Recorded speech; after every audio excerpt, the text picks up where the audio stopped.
I'll tell you, I happen to be a fan of beer. I mean, I like a nice cold beer, but of course you drink too much of this stuff and it's no good. And you know, we're playing the music celebration and everything underneath, but on a serious note, the reason we're showing these on TV is to bring up a serious topic that if you do overindulge, it can lead to some pretty dangerous and deadly consequences, right? Absolutely. There are still people that die of alcohol poisoning. About 42 people died last year in the United States of just pure old alcohol poisoning. You hear about that a lot with fraternity parties, right. Things, you know, where they get them to drink. Drinking your age sort of thing, where you drink a lot really quickly. Yeah. That definitely runs into some problems, particularly if you throw up. I mean, that's the one thing that gets people. You can stop breathing. However, if you throw up afterwards, or if you throw up when you're passed out, and it goes down into your lungs, that's what causes a lot of problems. Thing. No, it's kind of the rock star way to go. Yeah. Well, I don't even want to joke about it. Let's talk about the whole myths about clearing up the hangover. Right. Do you think there's any... There's probably, I mean, there's definitely a lot of myths to it. I'm one of those believers. You know, if you've done it in the past and it's worked, it feels good, do it as long as it's not harmful to you. So the Egg McMuffin, orange juice, chorizo sort of thing, you know what? If it makes you feel better, it's probably not going to hurt you at all. But actually, one of the reasons I poured all these alcohols out is there's a lot you can do prior to drinking, actually, that will kind of prevent the hangover, at least help blunt the hangover effect. Such as? Such as, one of the things that they think causes hangovers, they believe, is something called conjugars.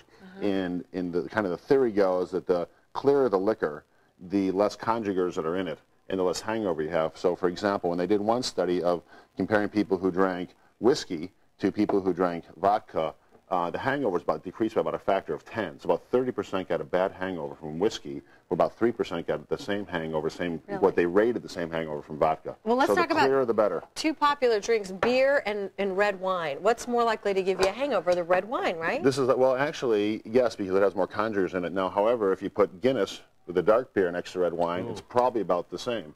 A Guinness hangover, you know, since it's a dark, heavy beer with a lot of these conjugars in it, it's one of the ways to increase the chance of getting a hangover. What can you do to make yourself feel better if you do overindulge? There's probably a lot. I mean, one thing that people say is, you know, at least keep yourself well hydrated. Yeah. Alcohol blocks something called antidiuretic hormones. So if you ever notice, if you drink, you end up urinating a lot, and it dehydrates you. So if you keep yourself at least well hydrated, at least that blunts some of the effects of the hangover. One is dehydration.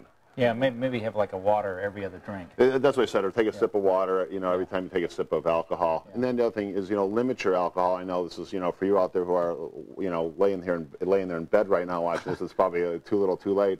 But if you limit your alcohol to 1 drink an hour, most adults can metabolize between about 13 to 30 milligrams per deciliter, which is about 1 drink an hour. Let me ask you something. This is I'm not a big alcohol drinker, but I had a little too much Friday night.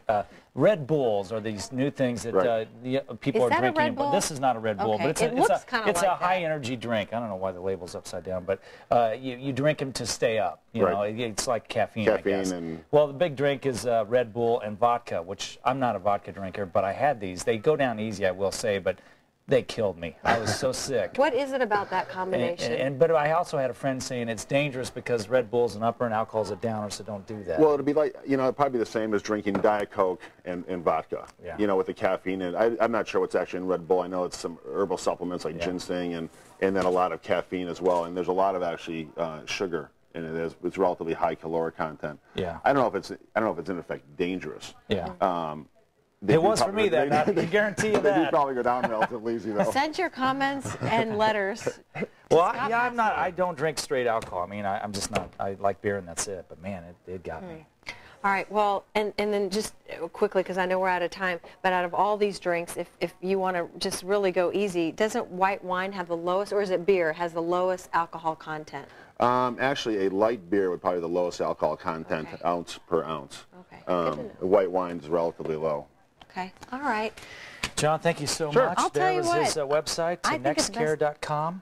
To not overindulge. Don't drink and drive. Got to always say that, too. Yeah, and by the way, of course, he's the medical director for Native Air. Thank you. Yes. I needed to mention that. Happy New Year. Happy New Year to you. Thanks for coming down. Appreciate it. Thanks. We know you're one of the team when you have your own earpiece. Amen. And it even fits. All right. Don't forget, too, you can have a link from azfamily.com to the Native Air site. Next Care site, and actually there's a little article on there about hangovers. So for those of you who can even manage to look. Scott, take that back. Apologize right now.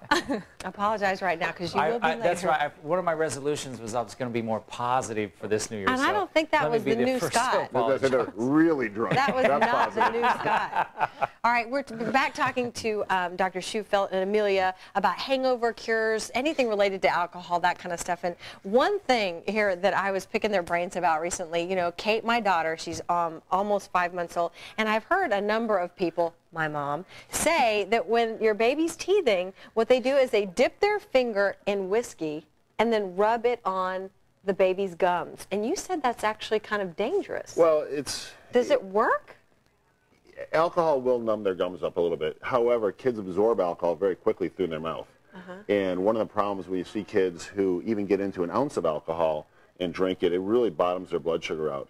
And so there's a lot of, we see kids relatively often who take a couple sips of some hard liquor and really get smashed. So not a good idea. Not a great idea. There's a lot of other products, the frozen washcloth, yeah, you were going to say, don't steal her thunder now. That's a segue. It's a segue. It's a segue. That's what we recommend on our website. Just for kids that are teething, take just a clean, white, not colored, washcloth, stick it in your freezer, and it gets really, really frozen, and they love to tug on it, and it really helps them with cutting in those teeth. Oh, and it's safe. It's safe. No whiskey involved. Not the teething rings that are plastic. A washcloth. Okay, that's good to know. All right, another thing out there, because we were talking hangovers, it being the first day of the year and all, there's something out there called Alka-Seltzer Morning Relief. Now, on the front it says, for morning headache and fatigue, pain reliever, and alertness aid.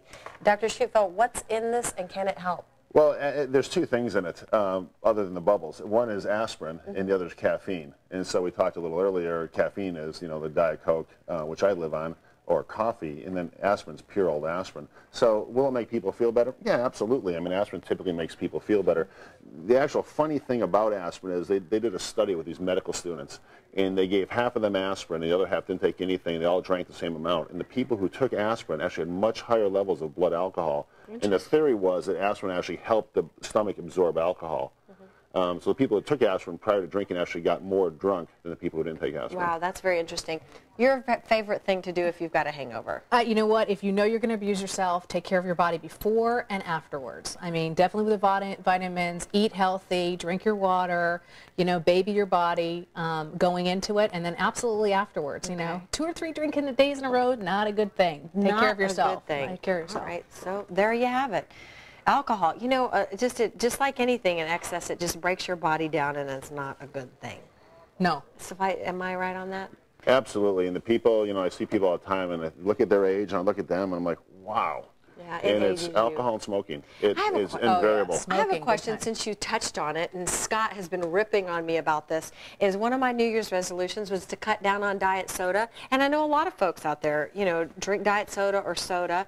And the thing is diet soda, you said you drink it, is it really bad for you? Well, they say it causes memory loss. I can't remember. You know, one of the things I always worry about is the aspartame, and there are some people who really believe aspartame long-term is definitely can increase the risk of Parkinsonism. That was one of them, and memory loss.